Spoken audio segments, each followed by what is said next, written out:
Hey, what's up you guys, my name is Josh, welcome back to another toy review, and today we're here to take a look at the Teenage Mutant Ninja Turtles Mutant Mayhem Leatherhead. So, of course, as some of you guys know, we're pretty much almost wrapping up the first wave of the basic figures based off of the recent film, so pretty much after this it's going to be Superfly, and then that's about it for now, and of course that's not counting the deluxe packs, obviously, and yes, I will review those, of course, within time, and hopefully by then, the second wave of figures should be out. I mean, it's November 1st, and since the second wave of figures are supposed to be released somewhere around this time, who knows, maybe it's perfect timing. Maybe we will be able to go through some of those figures in the future when they come out. But until then, let's focus on Leatherhead right here. So of course, obviously just judging by how she looks, her design of how she is, she's supposed to be very similar. The way that she looks, it's supposed to be heavily inspired by the original version of Leatherhead that appeared in the original cartoon. I would talk about the backstory, but honestly, this is one of those characters where with every iteration, the backstory kind of changes a little bit. Oops. So obviously with the first one, it was just like a regular old alligator, and then he got mutated thanks to the mutagen ooze, and then that was pretty much it. With the 2003 cartoon, well, he's a crocodile, which that was an interesting choice that they made. But also he was actually a scientist in that incarnation. And then of course when we jump to the 2012 Nickelodeon series, obviously they pretty much just went back to basics, and he was just like a regular like pet that was mutated with the mutagen ooze. So, and now you got this version right here from the movie, which, I mean, as of now, unfortunately, I still have not seen the film, so I can't really say exactly, like, what's sort of the character's sort of motivation. The only thing that I could really say for sure, obviously, is that they all work for the Superfly, who's the main villain of the movie, and of course, they were all pretty much small little infants until they all pretty much just mutated and all that, and that's kind of all I'll really explain. So of course, until then, let's jump right to the review. But of course, as always, before I talk about the figure, I have to show you guys, of course, the card back, but unfortunately, I kind of lost hers specifically, so I do apologize. But obviously, I think we all know what they look like by now. I just like to kind of show it off in person, just to kind of get a little bit of a sort of an idea when you have it in your hands and all that. So if you buy any other characters that are not the Ninja Turtles, obviously they will all appear on the side. Not like some of the other releases where I'm going to show you guys an example. Obviously I should have done this like way earlier during the reviews, but you can kind of see the differences between card back. This is of course for like the normal basic characters. Obviously for the back of this is Bebop's, unfortunately, but obviously for wave 1 this is pretty much what it's going to look like. I know that for wave 2, because they expand the amount of characters that you could get, it's going to look slightly different, but not by much. But of course there's a picture of Leatherhead, and then of course this is Bebop's card back, so that's his little bio. So yeah, let's take a look at the figure. So obviously, due to the weird creative decisions for this incarnation, the movie obviously goes for a sort of kind of cartoonish look for the characters. So it's pretty obvious that when you look at them, they do look pretty off. I'm not gonna lie. When I first saw Leatherhead for the first time, I was like, whoa! Like that was like such a huge like differences with designs. It's like when you look back at the other versions, you could tell what he was trying to be, but in this incarnation, it looks like they're trying to have it both ways with that whole weird hybrid, like half human, half creature, which is ironic considering that the character, at least with this version, it's just pure mutant for the most part. I'm pretty sure that she was alligator first before mutation, but you get the idea. I don't think we need to go too much into it. I just want to talk a lot, not just with the design, but also the attire that she's wearing, because obviously she kind of got like that bounty hunter sort of like aesthetic. Like I say, the look and the design is very heavily meant to be kind of based off of not just the original cartoon, but I think even the original toy, which I'll definitely do a comparison towards the end. And of course the colors, I mean, you have your basics, you got like your yellow, your brown, your black, but of course the green, obviously they try to experiment with it a little bit. You could kind of see how they try to get that sort of that reptile, like reptilian sort of texture right there, especially with the neck. And of course, we do see that round. I love how the features are exaggerated too. Like you can see, like she got like the very, very tiny legs, the tiny feet. Obviously, thanks to the tail, that's kind of how she's able to sort of stand up. Because I mean, with the anatomy, how she looks, it's like wow. But you know, then of course you got the back. She keeps the little double barrel shotgun right there. And for the most part, the sculpting in the paint is, of course, it's actually very good. It's spot on. Some people might complain that with the goggles, obviously she's wearing blue. Like, you see how it's blue, but obviously in the film it's supposed to be like kind of green. I don't know if it's like that throughout the whole movie, so I won't really give that too much of a, you know, a point off or any kind of criticism for that, because that's just, it's probably not like a big, huge deal. But what I will complain about, and I think one of the weakest aspects of this figure is, of course, with the hat, where I'm not exactly sure what this is trying to be. I'm guessing this is supposed to be like bones or like some sort of crown that she has kind of going on with her little cowboy hat. It just looks like they just kind of like splattered it on, not just the paint, but even the detail. It just looks pretty lazy, I'm not gonna lie, but it's not the worst thing in the world. The good thing about this figure is that pretty much everything is like such a huge compliment, because it looks just like sorry, it looks just like the character of how she's supposed to be. So it's kind of sort of like a minor thing. It's not the worst thing in the world. And then of course you got the articulation, which for the hand, you know, you got the arms as always. You know, what's actually very unique is that none of the other figures have this, but you can see how she could kind of move her hand kind of in that sort of motion. You know, you can actually like get a little bit of a range when she's wielding her weapons and her shotgun. So I think that's really cool, because like I say, none of the other figures had that for the most part. So I'm kind of glad that they're at least exploring a little bit with the articulation. So while her arms are actually pretty good, the legs are a little bit they're debatable. It's like they're fine, but they do kind of move funny, unfortunately, just due to how the sculpting is with her pants. And so obviously you're really not going to get much out of the range within her legs, but at least she does move her feet up and down, so that's actually really good, because the Ninja Turtles, they can only swivel, but at least in here you can actually kind of move it however you want for some nice range. And of course the tail moves as well. Of course, let's also take a nice quick look at that. Looks pretty nice. For the most part, I don't think you had to attach the tail. I'm pretty sure that it was just together anyway, so I don't think you really have to worry about that, because I know that with Rocksteady that was the case. And of course we got more of that sort of reptilian, like sort of, there we go. The sculpt, I like how it's kind of spaky too, so that's very good. Very, very reptilian-like. And then of course you got like the year that the toy was made and all that. I kind of wish they didn't put it there. I kind of wish it was maybe somewhere a little bit more hidden, but it's, trust me, I've seen worse, so it's not a huge deal. And then of course you got the belt buckle, and honestly, it's like everything, especially with the paint and sculpting is very good. Paint, I want to say like maybe like 90% is pretty good.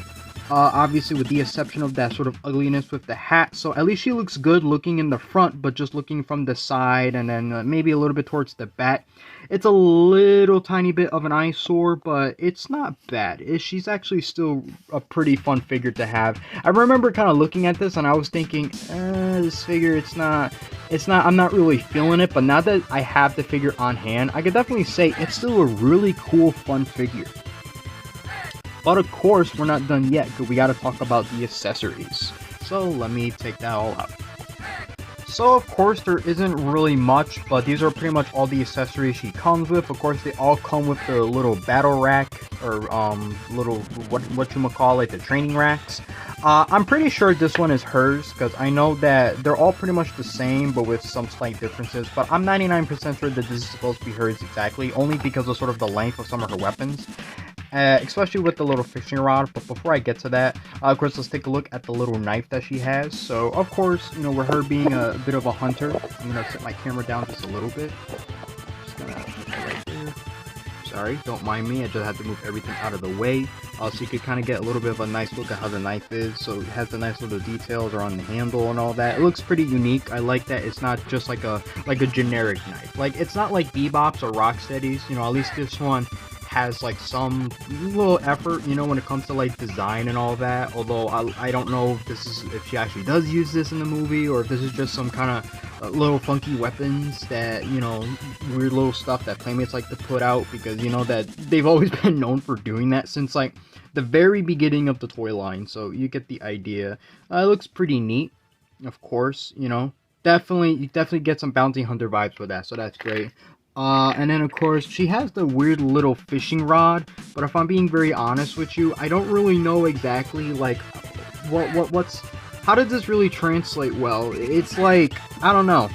There isn't like a right or wrong way of holding it. I'm assuming that she's just kind of using it as a weapon of some sort, just to kind of hit people with it. I don't think there's supposed to be any sort of like logic or reasoning behind it. I think that it's just technically just meant to be like a whacking weapon. I don't think it's really meant to be anything like significant.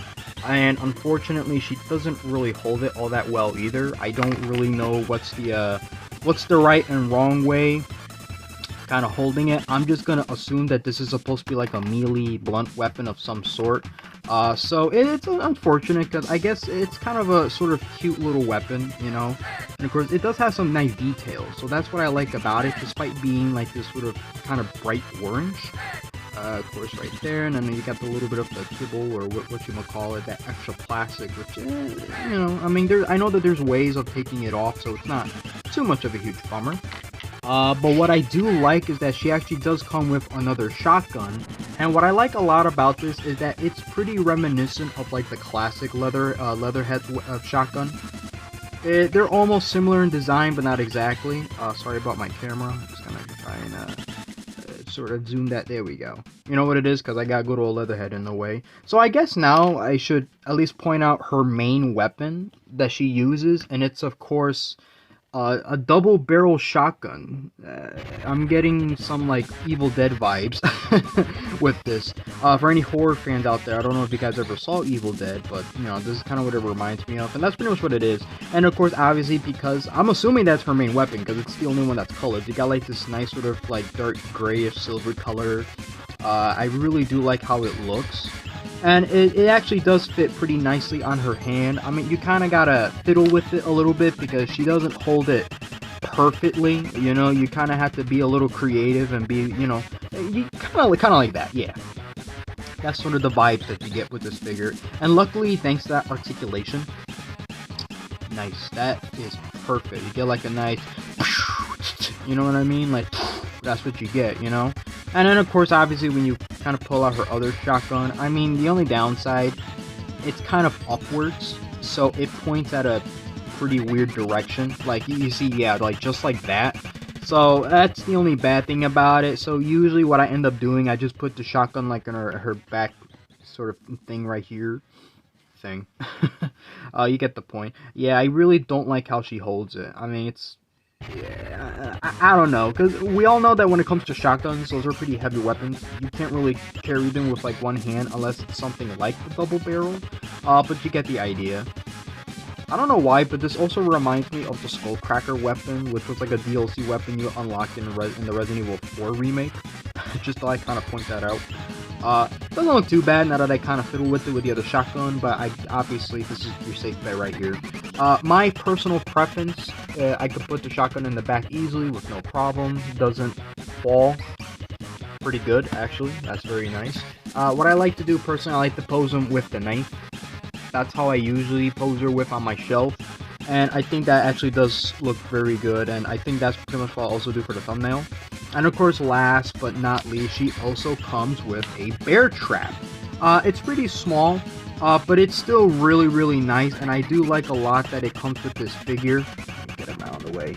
And of course, it's another weapon where it's meant to be kind of a very similar to the original figure as well, because the original Leatherhead also came with a bear trap, so that's nice. The only difference is that bear trap was actually active. You know, you can actually kind of close it and shut it, whatever. Unlike this one where it's just one, you know, giant piece of plastic, but at least it looks nice. You can see all the details and all that. Like I say, it's pretty small, so I can't really imagine somebody getting significant damage from it, but hey, you know, it is what it is. It's a nice, fun, unique little weapon. So, of course, yeah, now we're getting towards the end of our segment for the video, so of course I'm going to put Leatherhead right here and do the final comparisons. So I've been talking a lot about the original classic figure. So without further ado, here she is compared to the original 1980s Leatherhead figure. So of course you could definitely see like the huge like differences and some similarities with the figures, obviously. Fun fact, I know that this is gonna come out of nowhere, but like my first introduction to the character, I remember it was, originally it was with the 2012 series, because that's pretty much the TMNT series I kind of grew up with. But of course, I used to think that she was like, or he, whatever. I used to think that he was actually like a cowboy, honestly, because if you played the original Ninja Turtles arcade, specifically the Turtles in Time one, they went back, there was one level where you were fighting in the Old West, and you were fighting against Leatherhead, and it was like, I honestly thought he was like a cowboy, but no, he's just a bounty hunter. And of course you could kind of see a little bit of the design. The figure is weird because this is not how he actually looked in the original cartoon. This was just like a weird decision Playmates made, but it is what it is. I guess it's kind of unique in the sense that it's weird and it's different. But as you could kind of see, you got the kind of hat thing, kind of got the attire, you got the belt, you got all the weird funky stuff, and it just screams 1980s. So of course that's quite the classic right there. But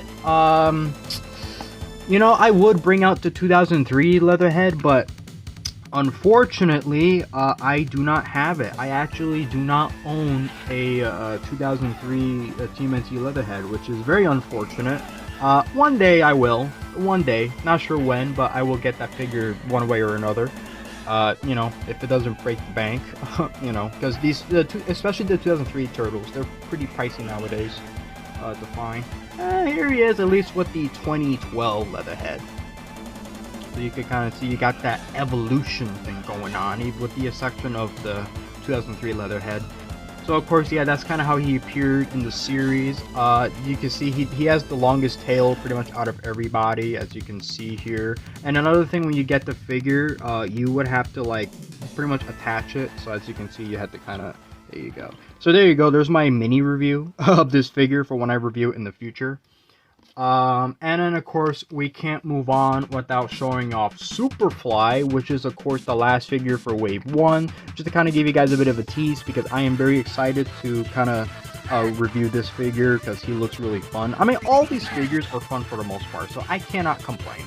So of course the next review though is actually not going to be a Ninja Turtles figure, it's actually going to be an Ultraman figure. So of course this is going to be next time's review. Godzilla and wait, what? Sorry? Oh, so that's not Godzilla. That's his. Oh, his name's Armstrong. Oh, okay. I'm sorry. Armstrong. Yeah. So that's gonna be the next toy review. So yeah, that pretty much wraps it up for our review. So of course, a lot of these figures have been very solid for the most part. I think I've pretty much given them all positive reviews for the most part. So of course, this is another positive. I'll definitely give it like, yeah, I would say a 10 out of 10. I don't really see anything wrong with the figure. I mean, it's not... Okay, well, you know what? To be fair, I'll give it maybe a 9.5. Okay, maybe, because... Sure, yeah, that little bit of paint on top of the hat, it's a little sloppy. And, of course, the articulation with the legs, yeah, a little funky, but nothing really atrocious. Weapons and everything is great. Figure itself, fantastic. So of course, you know, like I say, this has been a pretty solid wave for the most part, so I'm not exactly worried for the worst for the most part, you know.